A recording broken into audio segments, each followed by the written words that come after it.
మేకులు కొట్టించుకోవడం ఆయనకు బాధ కాదు. తలలో ముండ్ల కిరీటం పెట్టించుకోవడం ఆయనకు బాధ కాదు. శ్రమ పొందడం ఆయనకు బాధ కాదు. నీ కొరకు రక్తం కార్చడం ఆయనకు బాధ కాదు. నీ కొరకు తనకున్న సర్వస్వాన్ని త్యాగం చేయడం ఆయనకు బాధ కాదు.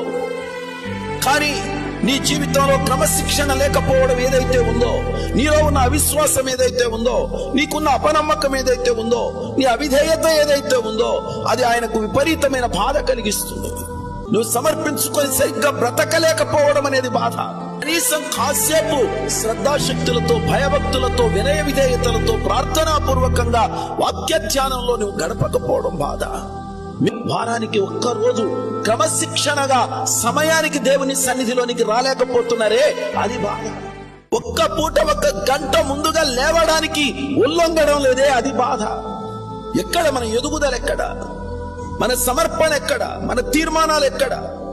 మీ ఆఫరింగ్ కాదు దేవునికి కావలసింది, మీ మాదిరికరమైనటువంటి, మీ ఎగ్జాంపులరీ లైఫ్ ఏదైతే ఉందో అది దేవునికి కావాలి.